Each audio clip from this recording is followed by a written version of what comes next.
Good morning, ladies and gentlemen, and welcome, and thank you for joining us.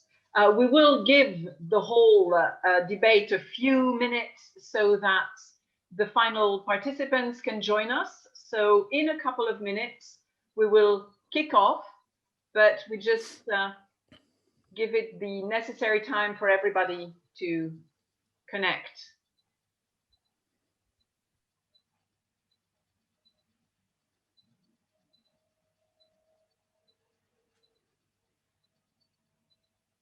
Det var et godt råd, Peter.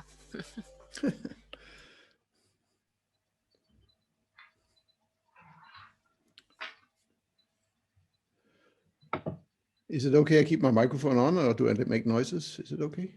It's fine for the moment. Yeah. You can switch it off when you're not talking otherwise, and just to make sure there's no interference with the other speakers when it's their turn, it's probably easier. So one more minute, and we can start.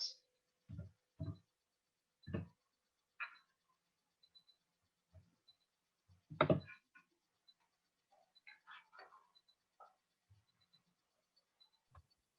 we just hear from Denis to check his sound is okay? Yes, Denis can, exactly. Denis can now hear us. So I think everybody is there.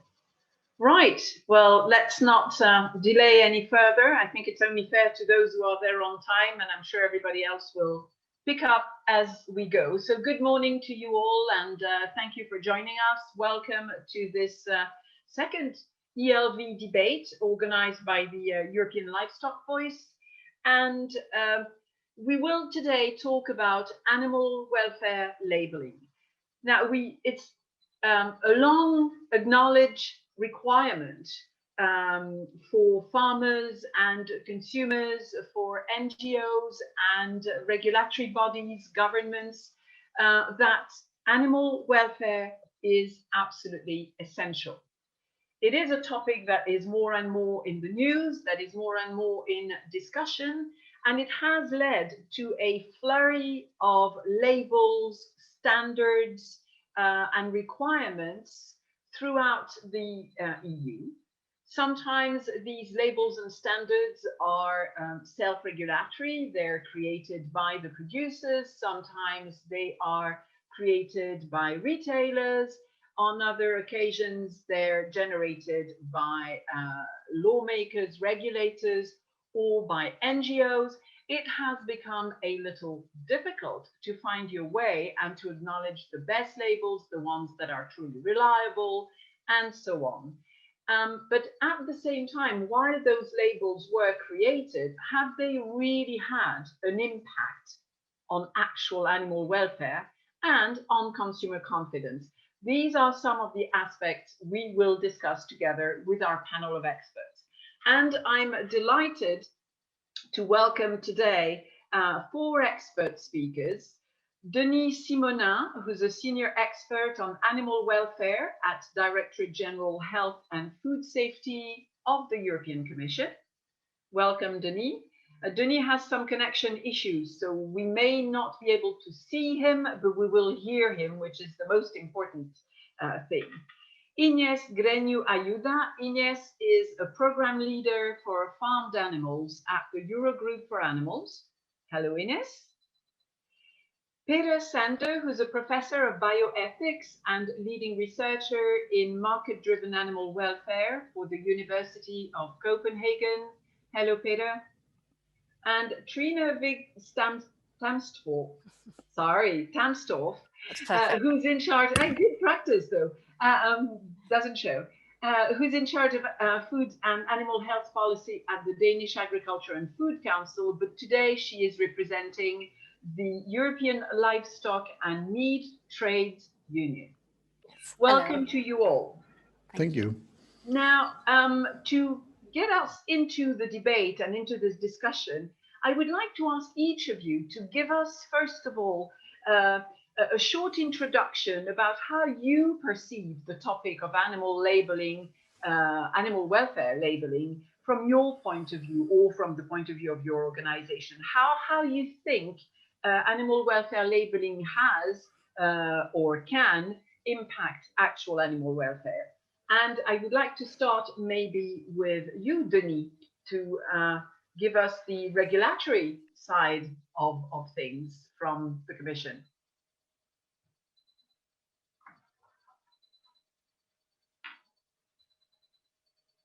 Denis, we cannot hear you.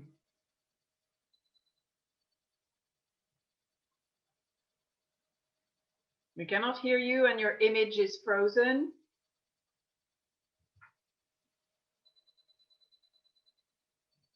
Okay, well then maybe we'll come back to you later while we sort out this connection problem.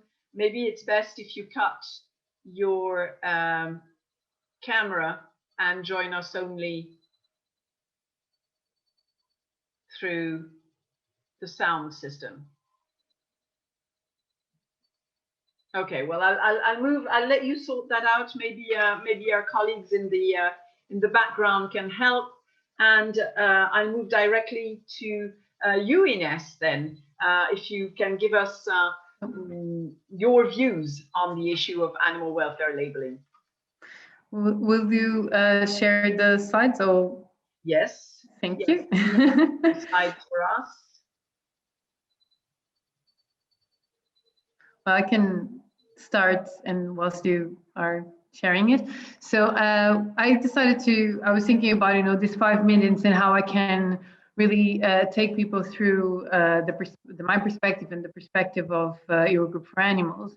So the first thing I thought, is throughout my professional life, what were the things that I've heard, I've experienced that really make me, as an expert on animal welfare, as a vet, and as a lobbyist, to really make me have a very strong passion and a very strong position about what we considered as Eurogroup for Animals, the standard that can help us define this label.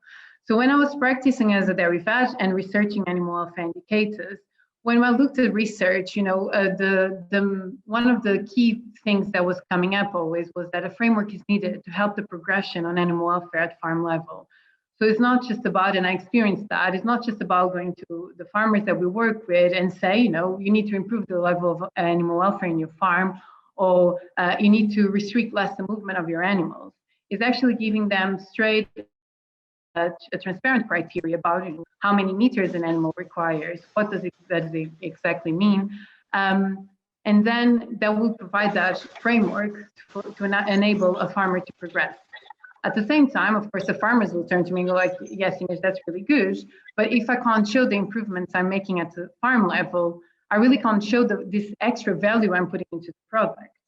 So for me to do an investment, to make an investment, of course, support is always very good as well. But I also have to try and transmit this value somehow to the end consumer, or to the middleman, the retailer, the manufacturer that is buying this product from me. Then I moved to the NGO sector, where I was a technical lead on food business engagement for 5 years. And of course, as on an animal welfare perspective, we want transparency, we on the way animals are produced, but also on the level of welfare that animals experience. But then when I go to a meeting with a company or the food business, and I would say, for example, talking about broiler meat, and I would say, looking at your supply chain, one of the things that we could work on or try to change is the breed they use on your animals. If it was, for example, a retailer, they would turn to me and would say, yes, again, very good. I can see all the signs, I can understand your arguments, but there is no way for me to show to the consumers, for them to know the difference on this product, in this case, fresh chicken, and the way it is produced. So, okay, we have some more, lower standards, some more premium standards, and probably this product will be in the middle. So I have to find a way, a visual way, a transparent and easy way for the consumer to understand where I'm putting the value in this product. And then now, since May, I moved here to the Brussels bubble, and we saw, for example, the council conclusions that also talk about, including transport and slaughter, and giving to considerations to all their living conditions. Next slide, please, or click next.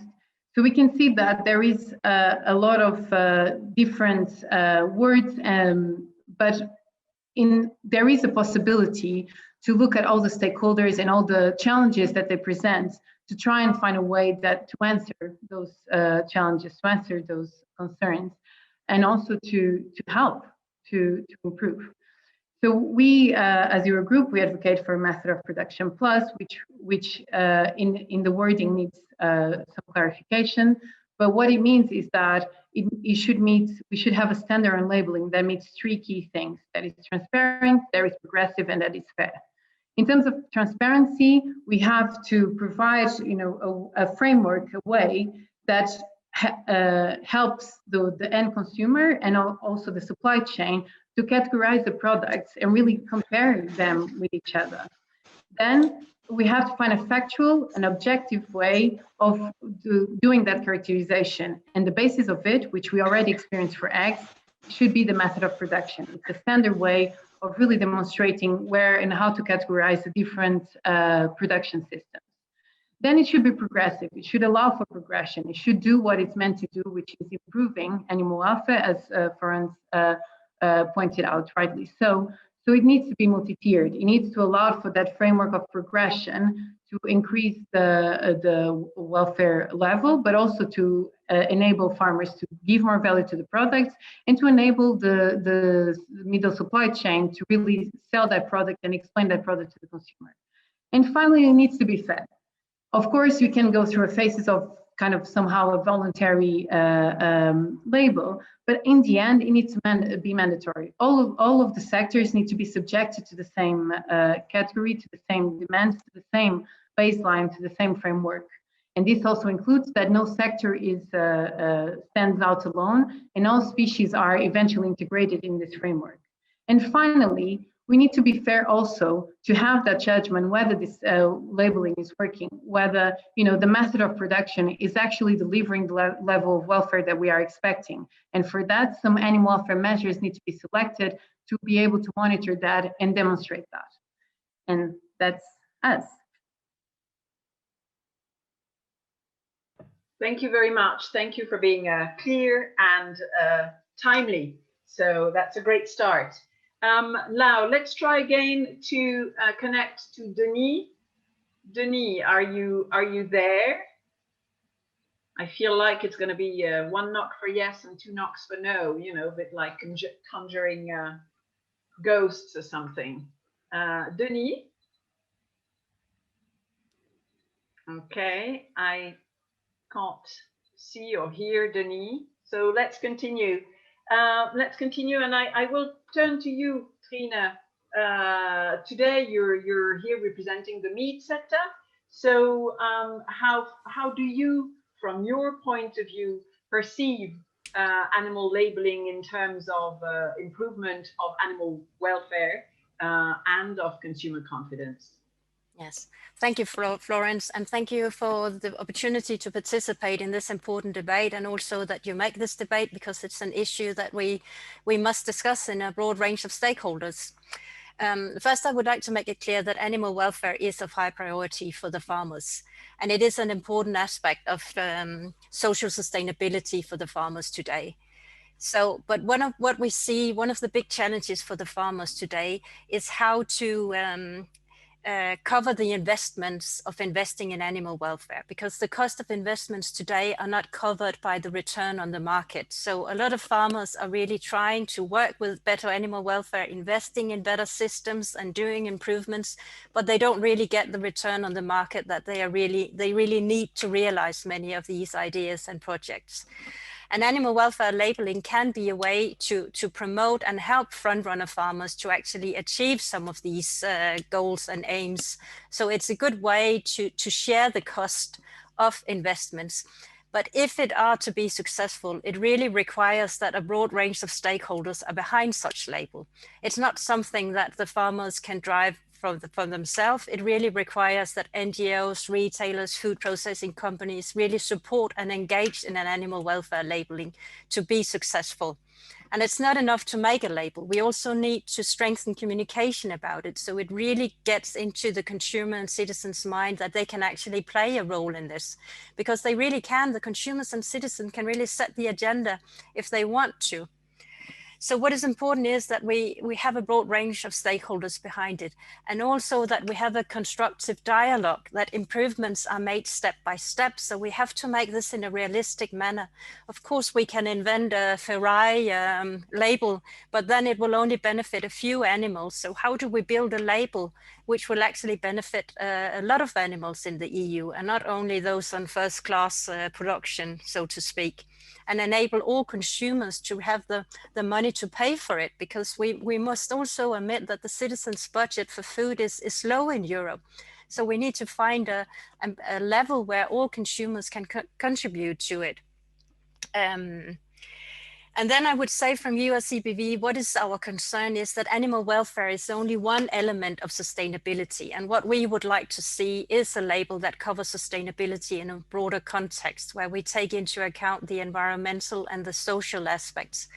And also that we are dealing with rural areas where we need to keep activity, and how do we put all this together? If we focus alone on animal welfare label, it's too narrow to actually support all the elements that is important for the farmers and the farming industry. And then we also see a conflict, and this is very important. Very often animal welfare improvements, they are in conflict with the environmental legislation or the environmental requirements. One example is if a farmer wants to invest in loose housing of lactating sows, then he needs to build a unit with a larger space requirement, larger pen areas, then he increase ammonia emission, and then he can't get the environmental approval to build this unit. So we have to make sure, and that is my urge to the Commission, they cannot have one pillar talking animal welfare and one pillar talking environment. We need to combine those and find solutions. Today, the farmer is expected to be a world champion in all disciplines, and he cannot. So we need to find a way, how can you move forward in animal welfare and then without compromising the environment, and still leave the farmer room for maybe progressing in different steps, so he's not restricted in one area.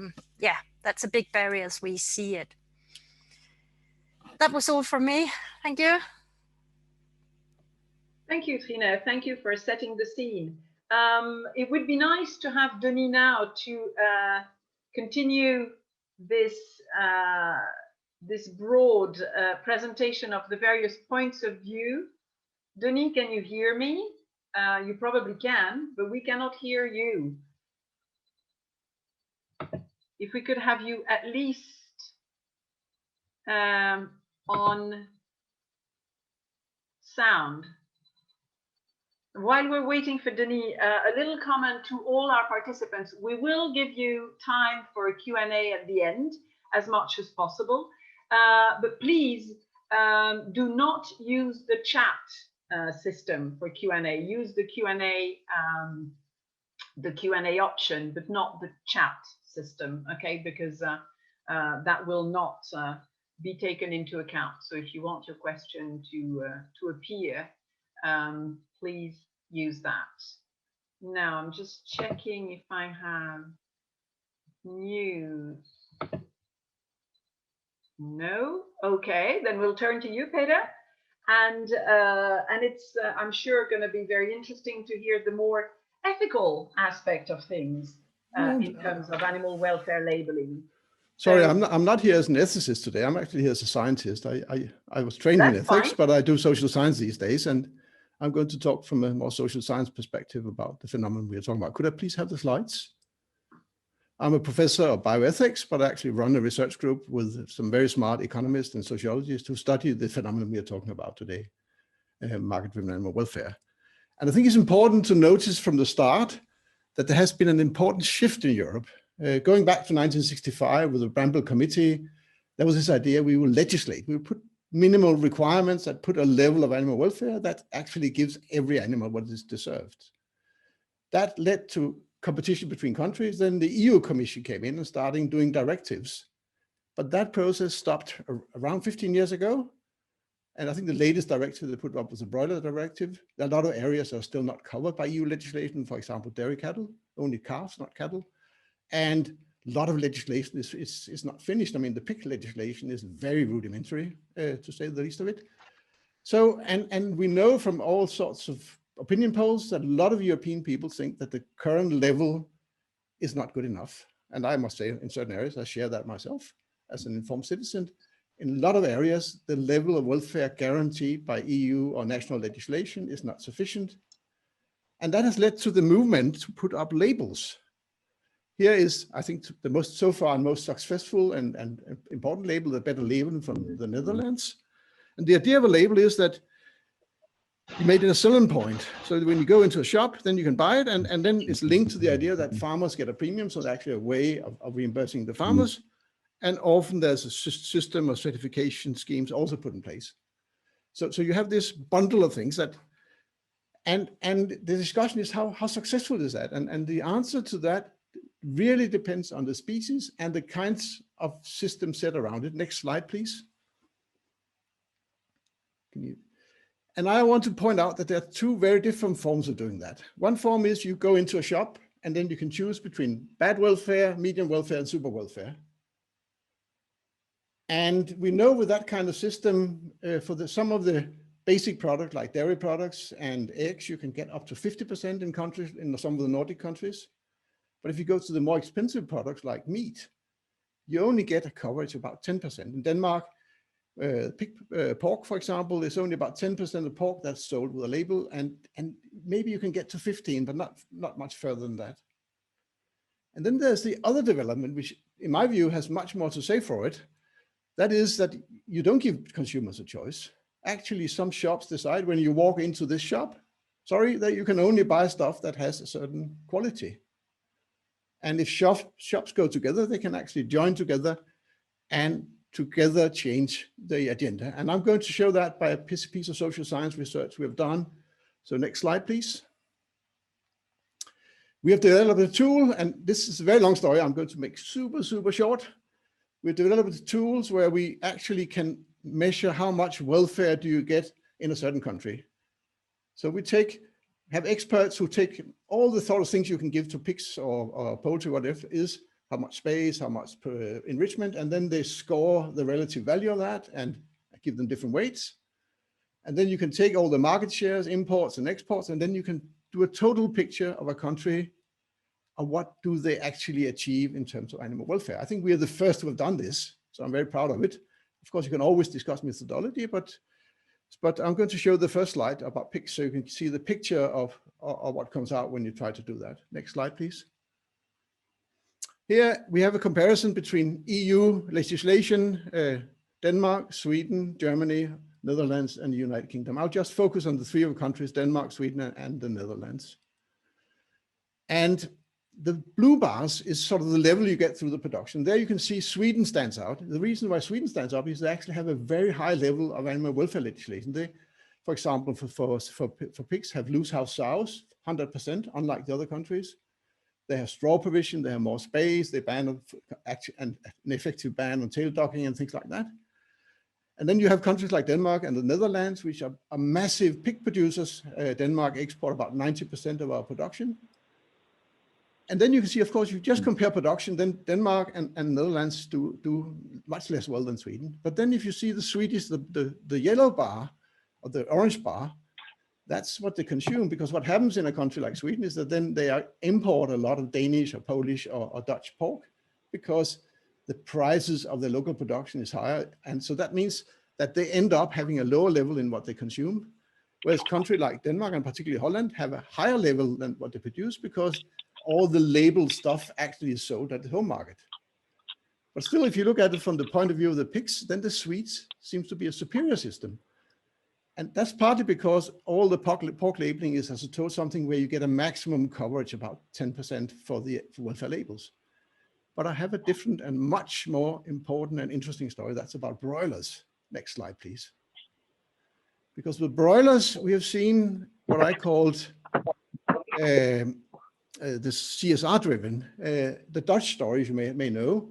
There's been a big discussion about one of the big problems with broilers is that they grow very, very fast, and fast growth is linked to a number of serious problems, particularly leg problems. This is not regulated at all. The EU directive doesn't even mention that stuff. But there's been a big debate in Holland going back to 30 years, and 10 years ago, it actually took off that some of the retailers decided, okay, we will have not a very slow growing broiler like the organic broiler, but a middle range broiler that grows instead of 40 grams, 60 grams per day, it will grow 50 grams or something like that. So there's a slower growth. And then all the retailers banded together and said, we will only sell fresh chicken meat from broilers that are growing slower, and put up some other requirements for enrichment. And now if you compare Sweden and the Netherlands, then you see this interesting thing that in terms of production, the Swedes are fantastic, but what they end up eating actually has a lower level of welfare than what the Dutch end up eating.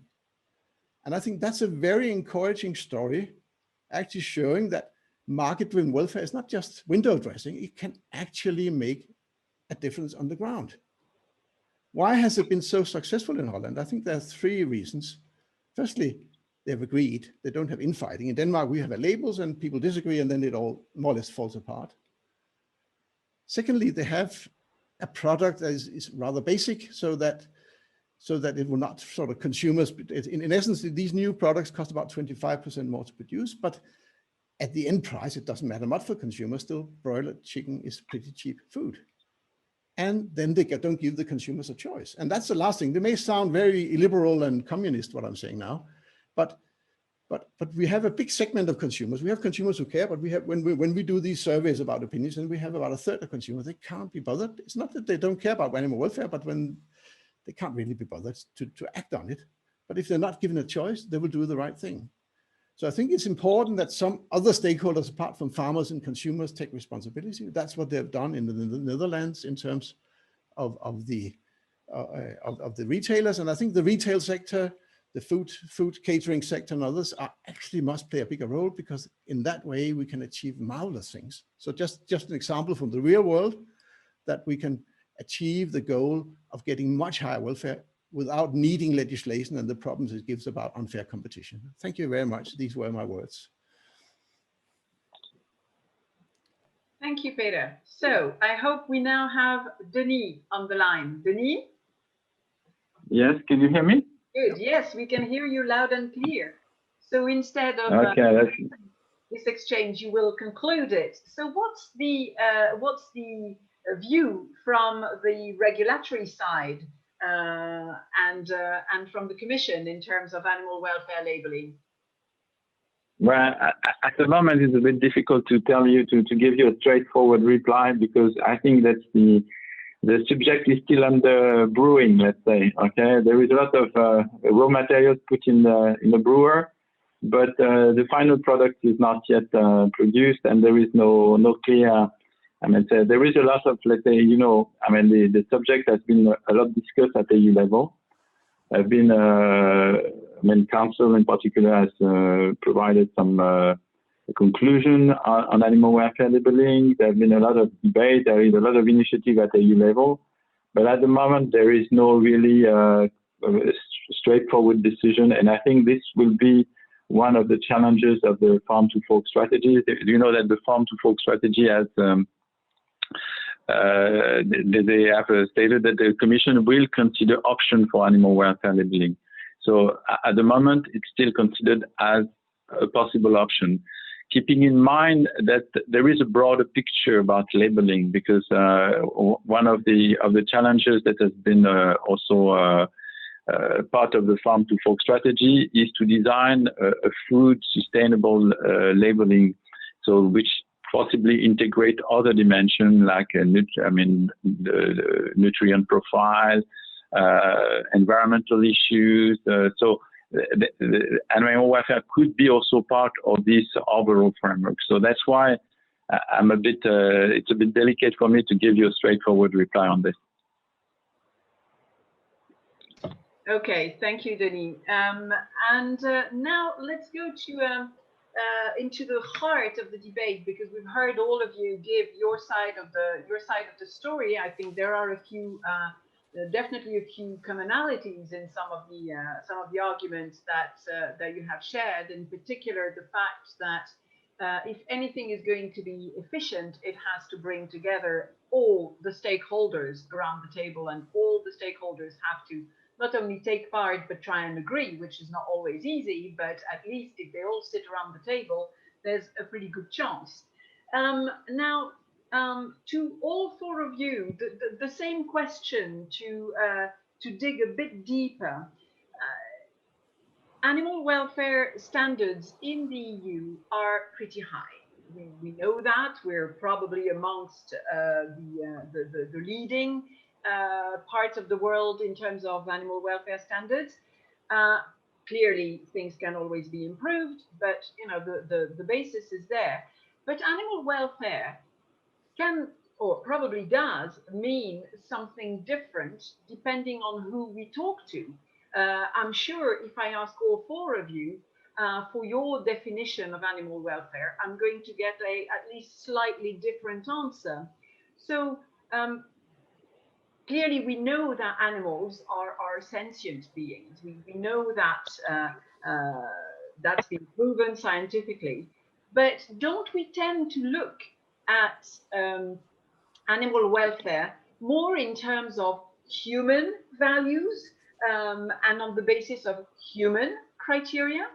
So I'd be curious to hear what you all have to say about that. Maybe starting with you, Trine. Yes, thank you. Yes, that's definitely an issue, and we see an increasing that people are more increasingly focusing on what the more ethical parts.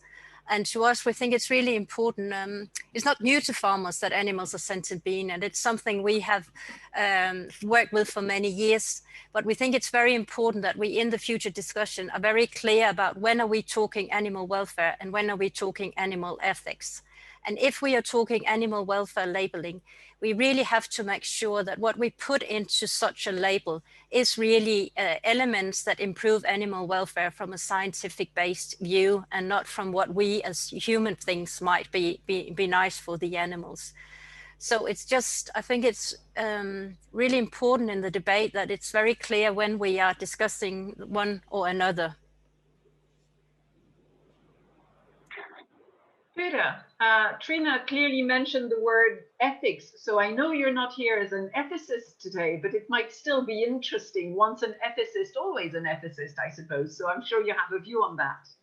Well, I don't mind taking on my ethics hat, so no problem. I must say that I kind of disagree with Trine, not in saying that ethics is part of it, but saying there's something called pure welfare, because whenever you define welfare, you actually take an ethical stance. It's not as if there's an objective view of what's good for animals. It will always be a view that we define. And so this idea that there's something real out there that's welfare, and then there's all these stupid consumers, I think that's the wrong picture. Of course, sometimes consumers are ill-informed, but there's always also a genuine element of that we have different definitions of welfare. And just to take the spectrum, I mean, everyone would agree that avoiding severe pain, suffering, injuries, diseases are part of something you should avoid. But when it comes to, for example, the ability to display natural behaviors, there's some genuine disagreements about where exactly to draw the line and what matters. And I think allowing that and be sort of tolerant about that is also an important part. Not just say, oh, you don't understand, we will tell you what welfare is. Of course, there are cases, and I spent part of my time shouting at people who think something is welfare, where obviously the science shows something else. So I'm not saying that there's not room for science to come in, but there will always be an element of respecting that we have different ideas, and my ideas and your ideas are both equally ethical. So it's not that I am objective and you are ethical, we're all ethical. Okay, thank you. Now, maybe Inês, you want to come in on that? Yes, I do agree that we can't really separate ethics sometimes, and it comes when we try to get, you know, the animal welfare discussions and the research into practical actions. It does end up sometimes being, you know, an ethical discussion as well. In terms of how to define animal welfare, I've been through different stakeholders throughout my life to try and explain animal welfare and making practical, and, you know, especially when speaking with farmers, which I think, as Trine mentioned, is very important that we take that view as well, because in the end there will be the ones delivering it.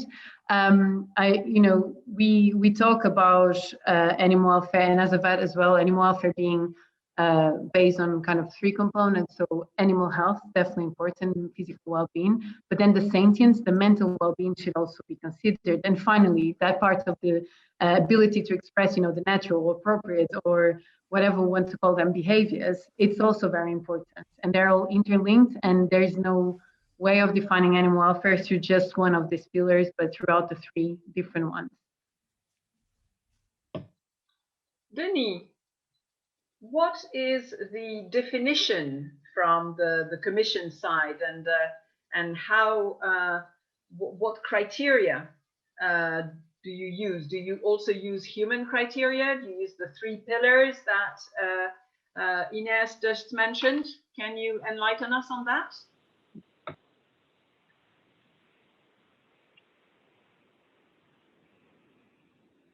Hello? Yes, we hear you. Go ahead. Okay, sorry, I've been disconnected. Okay, I don't know what I did, but anyway, I heard a bit Trine and Peter. I didn't hear the rest, but I was a bit, I think if you are still on the first question, I'm correct? Yes, I was asking what you would give as a definition of animal welfare. Yeah. And, yes, I remember. Yeah. I think that it's a bit that, I have on a personal basis, I think that I'm a bit on the line of Peter that I heard very well, is that science in itself, okay, of course, can provide some safeguard about what we can, let's say, provide or discuss. So it's a good basis for discussion, but it doesn't set up the range or the limits you can accept or not. At the end, it remains some kind of societal discussion or arbitrage. So, and I think that if you design a labeling system which is not based on some kind of expectation of the consumer, then you are going to miss your target. So I think this is a kind of compromise maybe between what people think and what you can really put forward to them. So if you only rely on science, and the thing is very precise and very detailed and very objective in a way, I think it's not physically possible because you have to make choices, first of all, and then those choices will never be completely neutral. So I think it's really more a matter of debate within the society of how you set the standards. Right. Trine, to move on maybe slightly from this definition side, there have been measures taken by the livestock sector itself in terms of commitments to strengthen animal welfare. Can you share your experience with us? What did the meat sector do? Yes, as I said, animal welfare is of high priority for the farmers. And what you also mentioned in the beginning, Florence, is that we already have high EU standards, that the farmers are working on improving the enforcement of the existing legislation. But animal welfare is, as Peter also has said, is often very much more than what legislation says. And a lot of, in many countries, farmers are putting a lot of money into research and development in trying to find new solutions and knowledge and ways to improve animal welfare in many different areas. So when I look across Europe, a lot is going on at farm level. And it's not always reflected in the media and the debate what the individual farmers are actually trying to do. And then we have the challenge that farmers would like to invest in animal welfare, but the costs are not returned by the market. And that is the biggest challenge. And where we have to bear in mind that very often these investments, we have a time horizon of 20 to 30 years. So it's a lifetime investment that the farmer very often are making. So a lot is being done, and this is where we need to share the responsibility a lot more in the future and find ways, and welfare labeling or other kind of labeling can be a tool. But to us, it's very important that it's a voluntary label, that we don't make it mandatory, that it's voluntary, and we follow the more approach that retailers and other stakeholders take more responsibility. And also that it's something that can support, because on national level, a lot is already going on trying to make animal welfare label, try to make it market driven, so that we find some kind of way forward that can support what is already going on at national level and even strengthen it further and make it more obvious to consumers and others what they can do to improve welfare in the future. Okay, and then Denis, back to you. There's a project like the European Welfare Quality Project, and it has developed rather standardized ways of assessing animal welfare. Now, the information, if I understand correctly how the project works, the information is integrated afterwards, and then it allows farms and slaughterhouses to be assigned into categories which range from poor to good animal welfare and everything in between. So it focuses on animal-based indicators, and they assess the animal's own experience, right? And that, of course, has the potential to improve animal welfare. And it's based on coherent data, comparable data. So it's a more scientific approach. What are your key learnings from that European Welfare Quality Project? Well, okay, I'm not sure that I'm very well placed to discuss this because I'm not a user of the welfare quality as such. But first of all, I would like to specify that the welfare quality project is relatively old now. It's, I think I checked before, I think it's 2005 or something like this.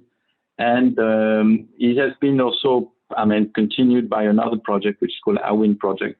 And the idea is exactly what you described, is that the idea was really to, instead of having only, let's say, an approach to resource-based, what we call resource-based indicators, to more, develop a series of, let's say, animal-based indicators.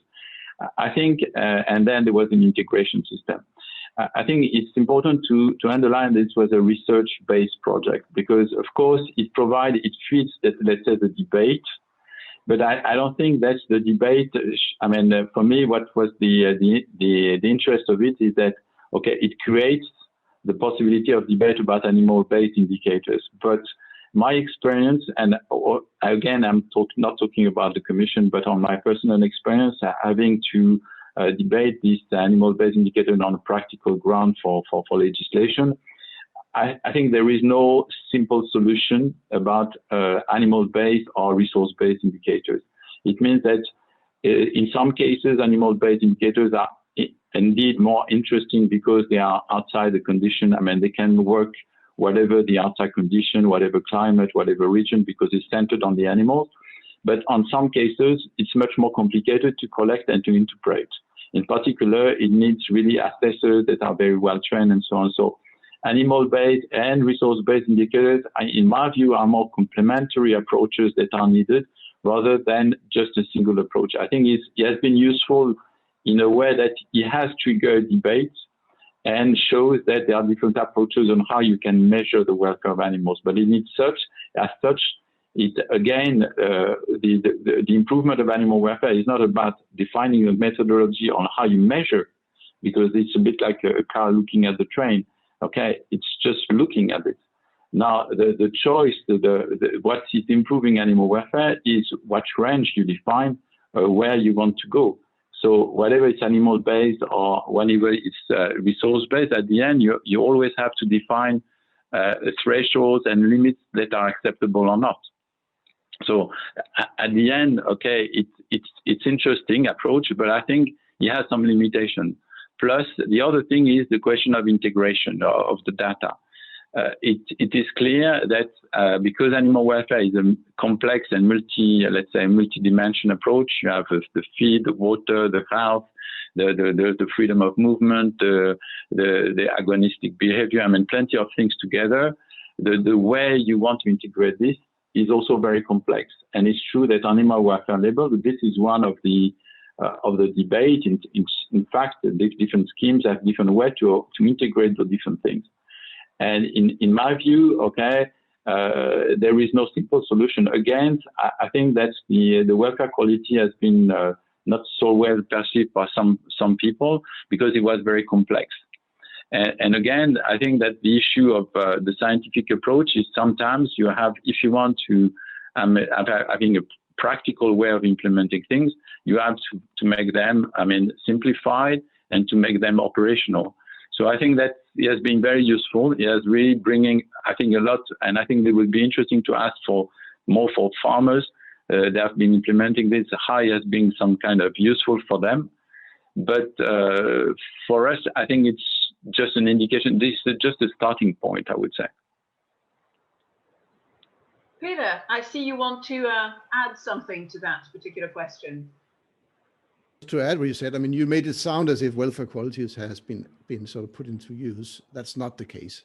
I think there's a bit in Spain. I think there's a little bit in one other country. But apart from that, as I fully agree with Denis, that it was a research project. It turned out that they had a very, very expensive protocol, which meant that it was prohibitively expensive for farmers to use it, and there were a lot of issues about the aggregation. So in real life, it has not been used. So that's important to know, that it's not as if we have a tool out there that's just ready to be used. It's much more turned out to be a research thing that can be used for researchers who want to have a full comprehensive view of welfare. But in real life, what we need, I agree completely with Denise, is something much simpler, because otherwise we will not get there. Denis, you want to quickly come back on what Peter just said? No, it's completely correct. I think that's the difference between let's say research and the real world. You have to. Research is absolutely necessary for let's say replying to questions and ask questions on certain issues, and also proposing different approaches. But at the end, it's just a tool that you have to use, and that has to be taken over by the sectors, by the different sectors, to use them in practice. And this takes a lot of time. The only example where I know that this has been taken on board relatively systematically is the fur farming industry. They have, I know that it's very controversial and the NGO doesn't like it, but as far as I know, there is a kind of scheme where they have really taken over a number of approaches that were suggested by the Welfare Quality Project, despite the fact that it did not cover those species. But they have really taken this approach. And I know that even for them, trying to take this approach, they had also to use resource-based measures. So that's why I say, at the end, on a practical ground, you have to simplify the system. You have to mix components on animal-based and resource-based, and the system of aggregation or integration of the data has to be a bit more simplified. Okay. Inês, you wanted to come in on that particular point, and I was going to turn to you actually with the next question. So let me ask you the next question as well, so you can answer both. Inês, you're a vet by training. So would you agree that health is the basis for animal welfare? There cannot be welfare without good health?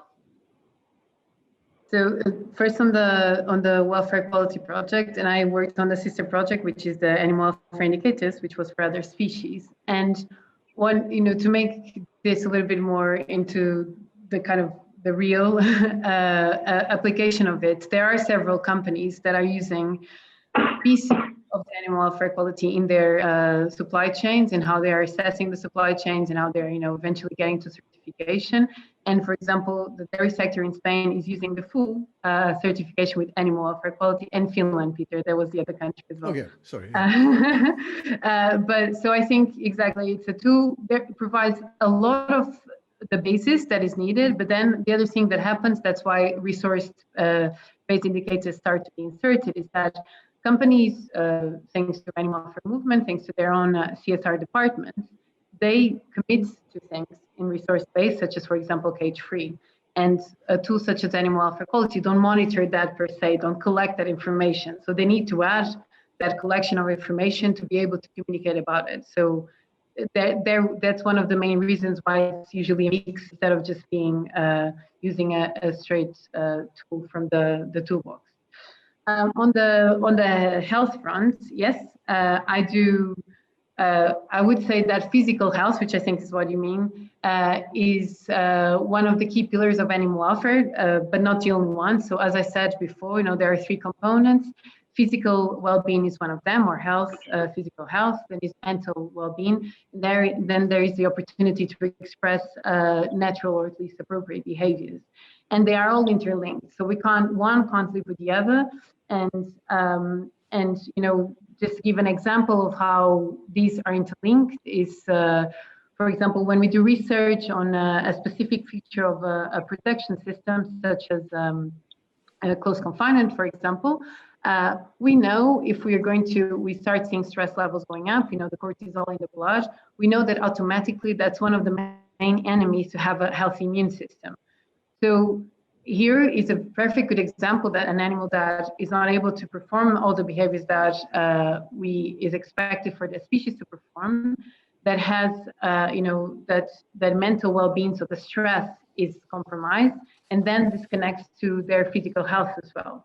And the other way around as well happens. So, for example, when we have an animal that is sick, that is not well, then they will not be able to express their whole portfolio of behaviors. They will not have, you know, of course, that will bring frustration, that will bring pain, that will bring suffering. So I think, you know, as my vet perspective on health, it really helped me to shape this definition of animal welfare, to also bring it to other stakeholders. But I can't ignore, of course, physical health is very important, but then we can't really dissociate between this, the physical health of the animal with the mental health and the ability to express natural and or even appropriate behaviors. Thank you. Now, Trine, I'd like to come back to you, and in particular about something you mentioned yourself earlier. I mean, we did say that there were already several animal welfare labels on the market, and yet the breeding sector, the livestock sector, and certainly farmers feel, or often seem to feel, that the current message is very black or white, and they fear that farmers are portrayed as not caring very much for their animals, being only interested in the revenue, but not about their animals' well-being. And you said it yourself, communications is key. So how can farmers themselves help communicate better about what they do in order to improve their animals' welfare? And what do you think is essential to communicate for consumers in particular to better understand what is done at farm level? As first of all, we do really agree that the communication has become very black and white indeed. It has become the tone of voice that indoor and intensive farming is per definition bad and outdoor farming is per definition good. So that is the challenge that we see. And again, you say a lot of people think that farmers are doing it for the revenue and not because they want to take care of the animals. But I just must say that a lot of farmers I meet, they could make a lot more money if they quit farming and had another job. So they are farmers because they really care about animals and because they want to deal with animals and handle animals. And of course, we as an industry, we carry a responsibility, and that's something we need to look more into. We have taken, for too many years, we have taken it for granted that citizens somehow had a relationship to farmers and knew what was going on. It is something we are debating a lot with the Danish farmers and also across Europe. How do we communicate? And that's where the social media is really important. That is actually the direct access for farmers to tell about what they are doing on a daily basis. And I think that is something we need to focus on. What are we actually doing on a daily basis? How do we care for the animals when we get up in the morning? There's a lot of procedures and routines that are in place to take care of the animals' well-being, and we have not been good enough to communicate about these details. It has very often been about legislation and compliance with legislation and black and white, but there's a lot in between that the farmers are dealing with on a daily basis that we need to be better to communicate to the farmers and also invite the citizens on farm visits, show them what we are doing. It's a big task, but that's where the work you are doing in the livestock communication is very important. It's something we shouldn't do on a national level. It's something we can do on an EU level. And that's where we also need help from the Commission and the NGOs to help spread the message that a lot of farmers are actually on a daily basis doing a really, really good job and caring about their animals. Thank you. Inês, I'd like to come back to you on that and on the science-based aspect, which we talked about. We touched upon it a little earlier, and Peter in particular did. But NGOs clearly have a role to play also in that communication. Farmers do, NGOs, regulators, all the stakeholders do. Now, from an NGO point of view, how would you see the dissemination of science-based animal welfare, and in terms of labeling itself? We started the debate by saying that there's a plethora of labels all over the place. So doesn't that lead to a certain mistrust or at least confusion from the citizen side? So on the first question, in terms of the science-based, as I was saying before, was my role as the technical lead on an NGO to make sure that everything we've done was science-based and sometimes also experience-based, because unfortunately research can't reach every single thing that happens on farm, but it was also practical and applicable. The same way now, we do apply the same at Eurogroup for animals, but because I had that specific role before, I really experienced how an NGO, by being science-based, really won the trust of stakeholders, specifically industry in this case, to really have a start off with an informed and constructive discussion that we all understand and and it's factual. Of course, as I said before, eventually the discussion can lead to the more ethical side of things, but at least you have a first initial basis of, presenting the facts, talking about what the science has told us, talking about the experience that both stakeholders had from farm visits, from the production side. And I think that's really important to start, this multi-stakeholder debate that we all really are advocating for. Then on the question about there are a lot of labels, that is true, and we produced a report that really showed we even mapped out all the some of the animal welfare labels, and still a lot, and they weren't all there. And I think there was, as I think Peter was saying, a response to the demands and to the market that really wanted something there. So people start responding, and what I can see is there are a lot of labels. They are scientific based. They show progression, and they have different types of coverage in the market. And I think what we should be done is that we use the experience of those labeling, and we bring them to our discussion to really inform us in how, instead of making, for example, the same mistakes or going through the same process, we are not reinventing the wheel, and we're actually enhancing what we are doing and using the experience, not just on communicating with consumers, but on the logistics, on the governance, on everything else. And the platform of the Commission on Animal Welfare is doing that, is bringing this expertise together and really making sure that we use what we know already, we use the experience that exists, and then try to create something that can hopefully fit a EU-wide perspective. Peter, you wanted to make a quick comment on this one? Just to support also that we are seeing a movement now in parts of Europe where labels are being integrated. It's important to notice there are both what you call private labels that different retailers put on their things, and then there are sort of more genuine animal welfare labels. And for some in the Netherlands, you have the Better Leven system, which actually sort of integrates, so different private labels can go into that certification system. In Denmark, we have a 3 Heart system. I know in Germany, they're developing something called Initiative Tierwohl. So it's important to see there are efforts actually at different European countries to sort of make sure that there is a sort of key message that then these various private labels can stick to. And I think that's to be supported and recommended. I think that's a healthy movement. And I think we are seeing that develop. So a few years ago, it was all very, very confusing. Now it's less confusing because there are these efforts to stitch labels together and give a good explanation of what is the key message. Right. Well, to continue exactly with that, I'm sorry, Inês, but I have to continue also because I would like to really save some time for our Q&A. We have already received several questions and quite a few comments actually. So thank you very much to all of you who are participating in the debate.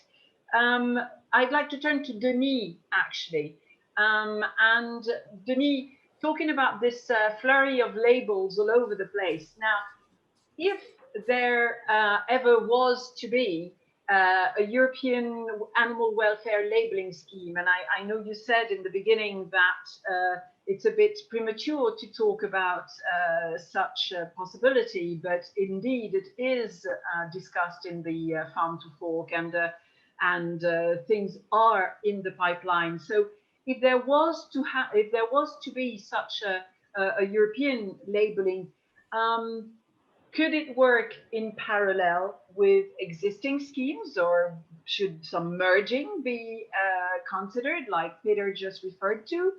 And what would the criteria be? Would they be animal-based? What would such a label look like? And would it cover food, or would it also cover materials like leather and fur? There's a lot of questions coming up from the possibility of a European labeling scheme. Yeah, it's a bit delicate for me to give you a precise reply because, as I say in the beginning, I mean, nothing has been decided. So we can only consider options. And I think that the event you're organizing today is useful because, in a way, it triggers some reflection, and also it's a call for ideas, in my view. As you say, okay, nothing has been decided because there is a global framework. I mean, we are looking at options. One of the most delicate questions at the EU level is if, I insist, I underline the if, there was an EU label, would be how we could integrate existing label schemes.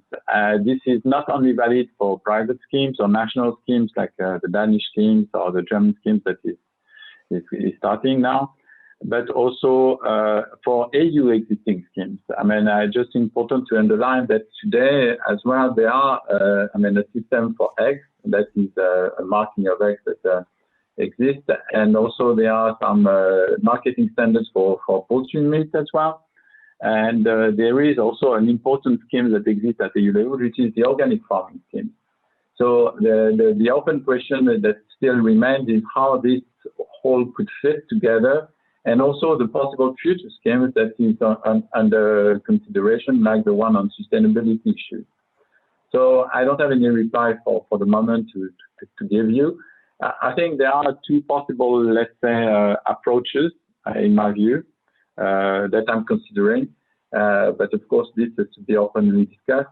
One is to create a parallel schemes like it exists for organic farming. Okay, that's autonomous schemes, or I would say that will go in parallel or in competition with the other existing schemes. And the other approach is more to have something that is not really a scheme by itself, but is more something that provides a quote or provide a score on the basis of a specific benchmark. So it will be some kind of schemes, but instead of trying to replace existing schemes, but more to put them on a scale, let's say. That could be ABC schemes or whatever, or something like this. And so the existing schemes could position themselves into that particular benchmark. So these are, in my view, the possible approach at the EU level, keeping in mind that for the moment, this is really open for discussion. Now, on the scope, I think that, I think that you should always try to be not so much ambition when you try something new. I think looking at the story of previous schemes, I've been discussing with people who have been experiencing developing of schemes. It always should start with long-term some kind of focused ambition.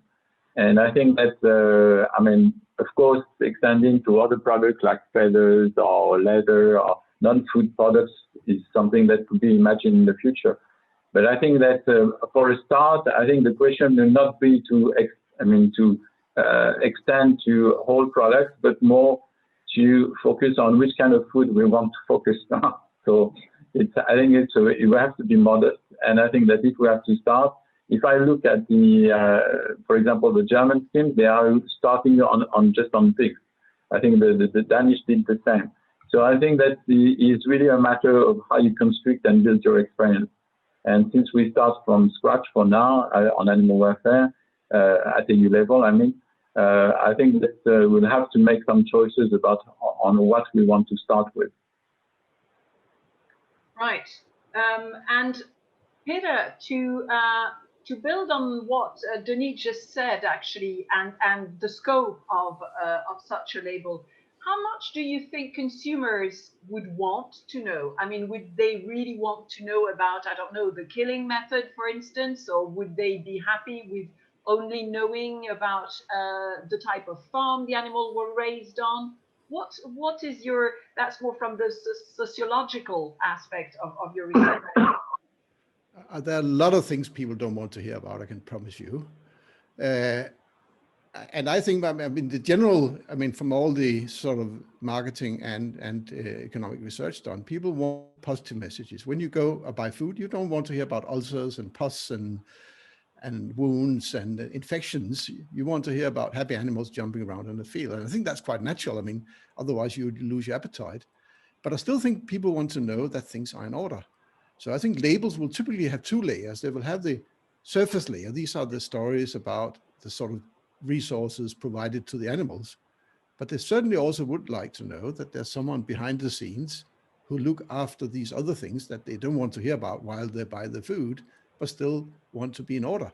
So I don't think it's that black and white. You can certainly have a label where there's a surface. This is the story, the storytelling, all the things you hear when you go shopping, but also a good knowledge about someone looking after things. Take organic label. I see on the chat, a lot of people talk about organic. I mean, many countries have developed the organics, not only about being the surface things, but there are also some sort of underlying quality controls that no one hears about, but that are undertaken and that people think are really important to have trust in it. So that, and it's the same when I go flying. I like someone to look after the plane not falling down, but I don't want to hear all the details when I go on board a flight about the risks of falling down. But still, I want someone to look after it. And I think it's the same with animal welfare. Right. Thank you. I would like to, I mean, I know we have plenty more questions that we would like to ask you, but we have a time limit and I see the questions coming in. So clearly there's a lot of interest from our audience. So I would like to save some time for that.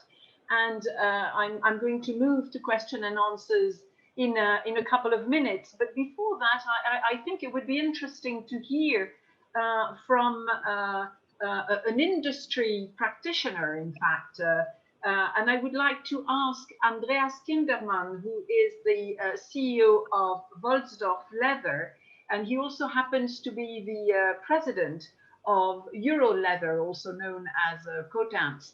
So Andreas, I would like to ask you to share with us your experience, how you're sort of at the end of the chain because you use leather for the car industry, if I'm not mistaken. So how does animal welfare labeling impact your work and your end of the chain? Thank you, Florence, for the invitation to give you my view on this point. As you know, the leather industry is using only a small part of the animal, becoming available at the very end of the value chain. So we are receiving something after the dairy industry and the meat industry has been working with the animal, and our contribution to animal welfare is actually that we are just requesting something. In principle, we do request from our suppliers that they fulfill in principle at least the laws that are applicable to the farming and especially also to the slaughtering. Although Peter mentioned people don't like to hear about it, and I completely agree with him. We have to cover the whole value chain and make sure that the standards are dealt with. And the reason why we request that the laws are fulfilled is at least because leather is a natural product. We must make sure that the animals are treated fair and the industry, the environment is protected. And then an economical impact, animal welfare has a positive impact on the hide quality. Injuries, skin diseases are identified on the leather, and they reduce the leather quality. So it's two ways of interest that we have. But actually our problem is that we don't usually deal directly with the slaughterhouses or the farmers. Our supplier is the trader. And what we just request from him that to make sure that in the whole value chain that is before him, the slaughterhouse, the farmer, and everybody is involved, all the stakeholders, to make sure that laws and regulations are fulfilled. And I think one way to make sure that this is really done is a transparency and traceability. We do see in the whole value chain still a lot of resistance regarding traceability and to coming from theory to down to practice. This is one of the daily things that we always have to do, that livestock transportation causes a lot of confusion. Where is the livestock grown up? Where has it been slaughtered? And that's one a clear thing with reducing livestock transportation would for us improve transparency and traceability. And the side positive effect is improve the CO2 footprint. And also using available technologies would be something that I would strongly encourage, like blockchain technologies. This is something which comes from different industries. They are already available there. So that's something where we can increase and improve the transparency. And our customer, you mentioned the automotive industry, but also all other customers, shoe industry, fashion industry, they request from us that we make sure that in the whole value chain, animal welfare is implemented. One of the problems that we have is what is the definition of animal welfare? We have so many customers and every customer its own expectation. So a clear definition, and you have covered this in your questions already, that's something important. From our point of view, the transparency, the information within the food industry is already implemented in a very good way, but it should be also implemented in the non-food industry, which is part of the whole value chain that we have. So that's one of the requests I would have. And given to one of the earlier questions and comments you had, I do think, and we have that situation already, animal welfare is not something which is a nice to have. It's mandatory, and we have already customers, and we work on that with blacklists where suppliers who do not follow our requirements are just blacklisted, and we don't buy from them. So that's something where I don't think it's a nice to have, but I think it's an obligation that we have to implement this. Thank you. Thank you very much, Peter. I think it's interesting to have the point of view also from the end of the chain and what is done at industry level. So let's look now at some of the questions we have received, and we have received quite a few, so we're just going to have to run through some of them, unfortunately. But you can always engage with the Livestock Voice or with some of our speakers, I'm sure, via us. We can try and answer some of those questions afterwards if they're essential. We have a question from a journalist asking, should a comprehensive animal welfare label also include origin? Now, that is something that Trine touched upon in her introduction, where she said that they should include sustainability criteria. So the sustainability criteria, origin. We also have another question from Roland Aumüller, whose question I'm going to group with the first one, because they really go along the same lines. There are many levels in terms of farm, transport, slaughter, processing. So how to incorporate all these things on a label. So many levels in terms of the animal itself, sustainability, and also the origin aspect. How do we bring all that together? I mean, Denis said earlier that we cannot be too ambitious, but at the same time, it's difficult to be fair if we're not ambitious enough. So I see, Peter, you want to go on that question first. I just think one of the most solid social science findings is that people think that animals living in their own country are happier than animals living in other countries. So country of origin is actually for consumers very important, but of course, that's one of the things I think we can all agree probably has no direct effect on animal welfare, but is something that consumers care about. So that's one of the areas where, for a country like Denmark, where 90% of all pigs are exported, the mere fact that that is not from the country where you live in means that it will typically not be considered welfare friendly. It will not fall into that category. So that's an interesting challenge. We've done willingness to pay studies, and as soon as it comes from another country, but depending on which country, some countries are less nationalistic than others, but with Trumpism and the European varieties of that, there is this tendency that there's an element of nationalism coming to that. And that's an issue where we say, well, that has nothing to do with welfare, but it's something that consumers care about. Just to give an example of something where we have a real dilemma between what matters to the animals and what matters to the consumers. Denis, the never-ending question of the country of origin. What would you? Yeah, but this is not really my cup of tea, because it's not. I'm working on welfare, not on this country of origin stuff. So I'm quite to avoid the reply to that question.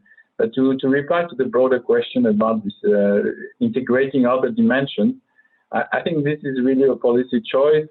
It is clear that if you broaden your ambitions, okay, you make the process more complex, and it takes a bit more time. I mean, I'm speaking at institutional level.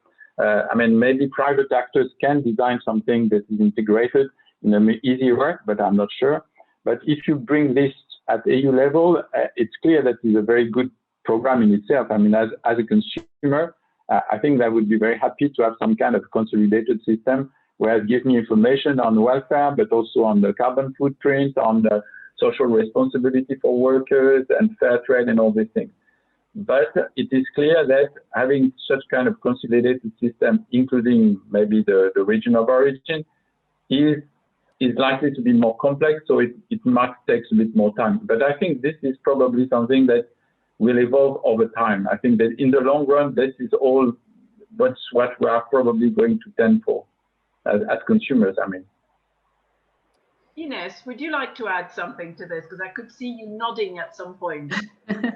No, I think I'm nodding because, for example, at Eurogroup, we have 17 members from different member states, member organizations.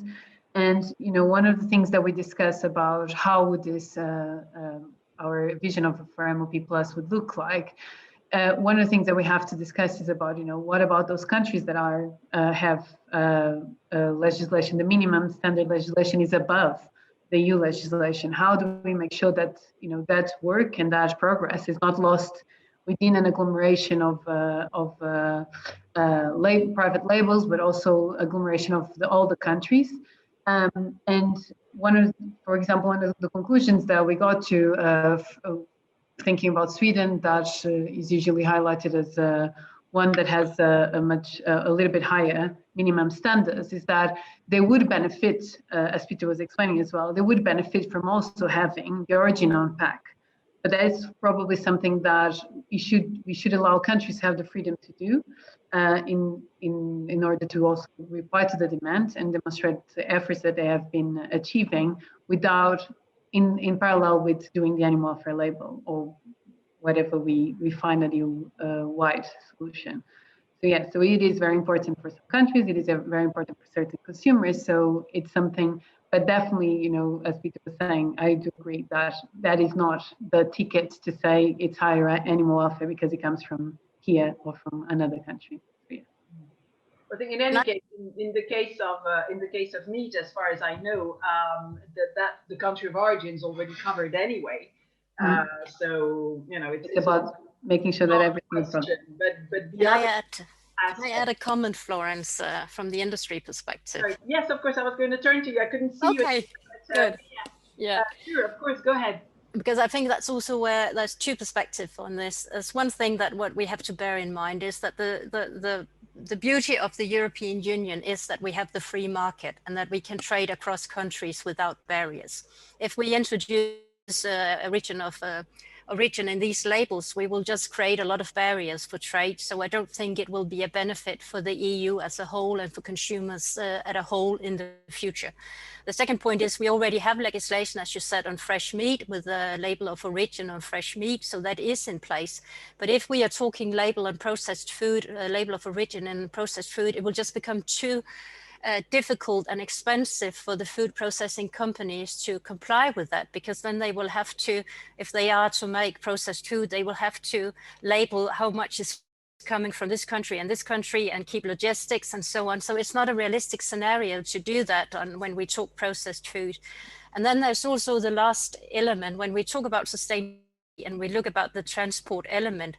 That is a very, very small proportion of the carbon footprint. So that it is not the answer to sustainability to focus on that. What we really need to focus on is what really matters in terms of the carbon footprint, and that is not the transport element. Yeah, Peter, I see you wanted to come in on that. Or is your hand still up? I'll try to answer the other half of your question, which was about dilemmas. And there are indeed some real dilemmas. I mean, if you compare organic broiler to very super conventional, super effective broiler, then organic broiler has been documented in life cycle analysis about 50% higher CO2 carbon emission. So if we start having other aspects of sustainability, that can be some really important trade-offs and dilemmas in this. So that of course is going to complicate this, because now we're going into a phase where young people are really, really concerned about the climate. And the climate labeling on animal food, unless you go plant-based, of course, then you solve the problem. But not everyone will go plant-based. We know that pretty well. Then sometimes there'll be a real dilemma between animals that are allowed to grow slow, go outdoors, and with all that, depending and very intensive production. So that will be another big issue here: how to sort of balance the concern. And someone asked in the question, what about these slower growing broilers? Yeah, I mean, the slower growing Dutch broilers, they are slightly worse in terms of climate, but they're not terribly much worse. So there'll be a real interesting balance, how to look after animals versus how to look after the climate. And I think the equation is such that if we want to have super, super efficient animal production, that will be at the cost of animal welfare. I think it's stupid to believe otherwise. So there will be some real dilemmas to discuss here too. That just want to bring that into discussion too. Yeah, Trine, you want to answer? Yeah, I totally agree with Peter. And I think that's the difficult thing here, because if we want to communicate, make a label of animal welfare, then we might have the dilemma that the consumer also think that what they are buying is also carbon footprint friendly. So how do we combine these elements? And otherwise we can't be give consumers misinformation when we're only focusing on welfare. And that is also why, from a US CBV perspective, we think we should find a way how we can communicate a more the whole picture to the consumers, so we don't misinform them on some elements. Yeah, and actually, you both answered a question that came from George Tice, which was indeed related to the carbon footprint of some of these slow-growing broiler examples that you mentioned. So I'd like to move to a slightly different aspect of the labeling, and putting yourselves in the shoes of consumers. How can they differentiate between organic labeling and animal welfare labeling? And that's only one differentiation. I mean, you know, we've started talking about all sorts of aspects in labeling, and I think eventually consumers are going to have more information than they can actually absorb. But that's a very personal comment. So I see Trine wants to answer this one about organic labeling and animal welfare labeling, and then maybe I can take another point. Yeah, I think we have managed to deal with that in Denmark with the animal welfare labeling on with the 3 hearts, because we have taken out the elements that are concerning welfare. So we have made an umbrella label, and then each private label is kind of put into different, is it 1 heart, 2 heart, and 3 hearts. So side by side on the packages, there will be the organic label and the animal welfare label. They can work side by side. So I think it's possible to combine these things in somehow. Right. Yeah, I have Peter, and then I have Andreas wanting to come in on this. Yeah, I also think that it's important to know for most of the livestock species, we have 3 levels. We have basic, we have enhanced, and we have premium. Organic is typically in the premium. If you take broilers, they typically cost 3 times as much as a standard broiler. Then you have the premium, which maybe costs 30 or 40% more. And I think that's how you see all the places I've been studying, you see markets differentiating into the 3-level system. There will be premium, there will be a devoted group of consumers somewhere between 2 and 7, 5, 6, 7% who buy that. And then there will be another segment who wants animal welfare, but not at any cost, and who will go for the sort of enhanced indoor typically.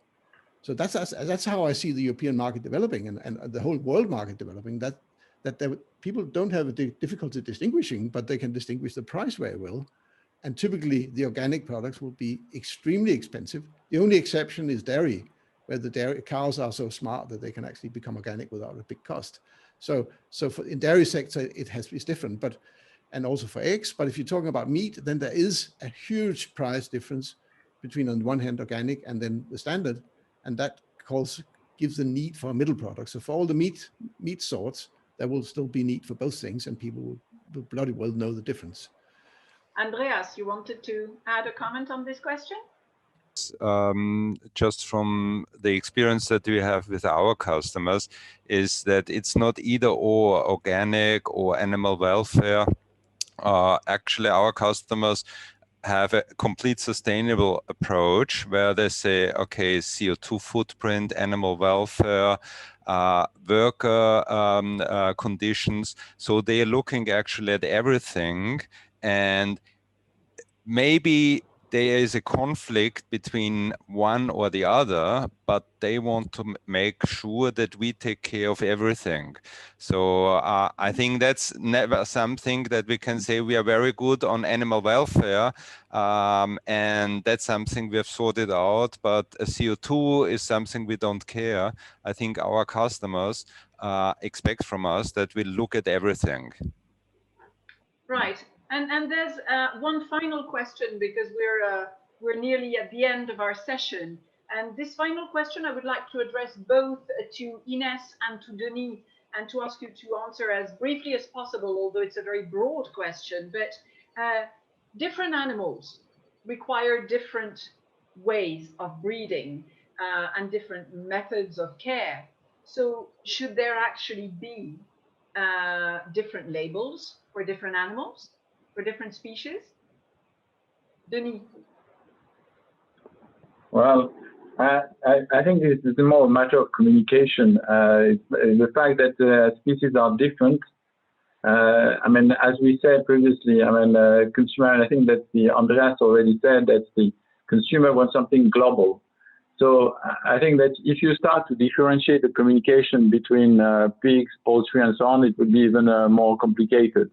So I think it's more a matter of demand. I think that if the consumer wants something that is relatively simple as a message, I think the communication should be based on relatively simple ways, like it has been done in Denmark or in Netherlands, where you have a 3-level system, for example.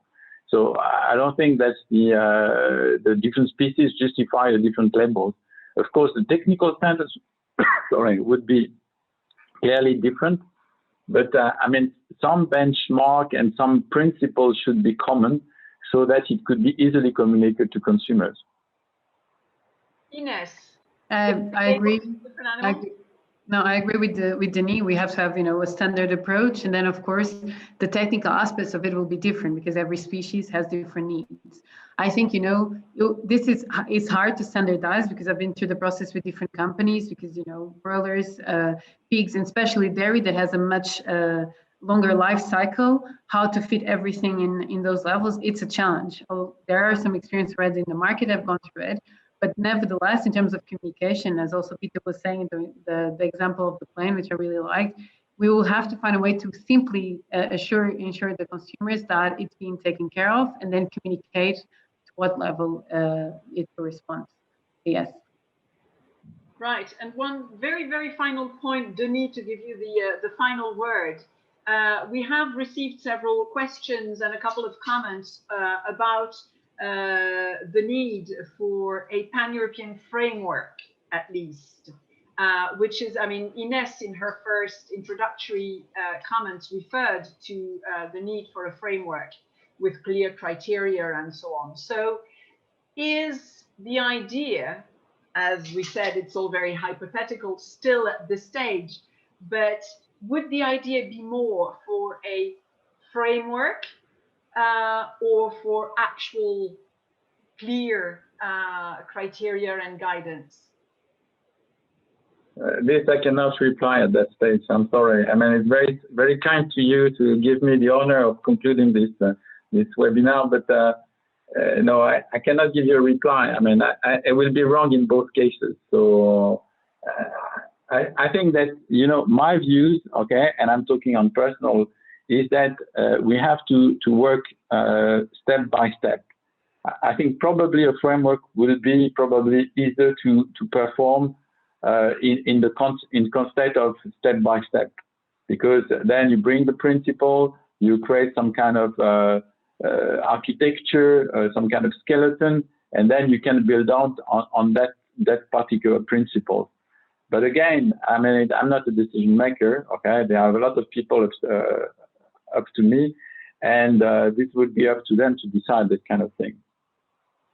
Thank you. Well, thank you very much, Denis. Thank you very much, all of you. I think we could have continued discussing this issue for a couple more hours, probably, because it's very interesting, and it's clearly answering a need, because if we consider the number of comments and questions that we have received from our audience, I think that's a clear sign.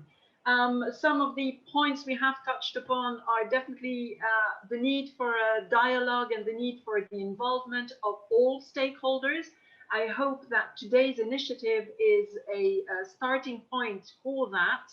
I hope that it will generate future dialogue between all the parties that we have involved.